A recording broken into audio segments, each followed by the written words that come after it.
So you've got your training department up and running. You've got everything ready to go. And now you're collecting the key performance indicators, which are your CSAT and your NPS, and you're finding out just how well your training is doing. But have you thought about how training can tie into your customer engagement? So when I started looking at this, I wanted to find a solution that would help tie in training and the community and community usage and the and customer engagement, and find out how all these things tie together. And so as I started looking at the numbers, I realized that there were some correlations that you could draw. One is that if you have a significant number of your licenses trained, so the number of licenses you have out there, you've got folks that have been trained and are utilizing the platform. That's a good indicator that your folks are at least well educated. They know how to use the platform. And then you would compare that against your platform usage. Another measurement would be that if you have the number of your customers that have taken the class and have given CSAT scores, and you see what those CSAT scores are against the average of the class. So for instance, if they give higher CSAT scores than, say, the rest of the class, you can see they're very engaged, they're really excited, they're doing everything that you would want them to do in order to get in and start utilizing the platform. If they give lower scores, significantly lower scores than the rest of the customers that are attending your courses, then that would indicate that there's not as much enthusiasm towards your platform.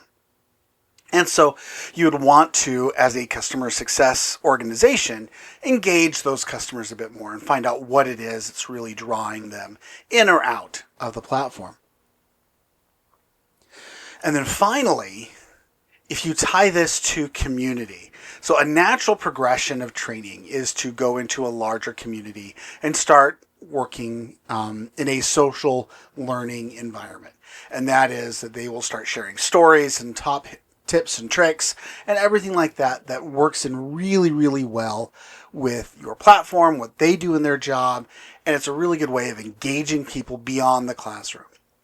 So the classroom engagement, or the student engagement outside the classroom in the community, whether it's a community website or your local user groups or something to that effect, will be a measurement against your overall customer engagement. Now, I can probably hear some of you say, but wait a minute, we don't have a platform, we have an app, or we have a service, or we have a widget that we sell. And so platform measurement and usage and everything doesn't really apply. Well, yes and no. You can see and you can measure a lot of things when you've got correlated data, right? So if you have software that you purchase, so there's the number of people that have purchased your software or your hardware that have gotten trained on your hardware or software and are utilizing it and then are reporting back in the community. Even if you're selling stuff on, say, Amazon, and you are looking for feedback within Amazon, that could be a really good indicator of how well people are engaged and how well people are utilizing your products as you get them out there. So customer engagement isn't just about whether or not they're using the platform. It's whether or not they are excited to be part of the ecosystem. Training is a really good indicator of that. The community is another really good indicator of that.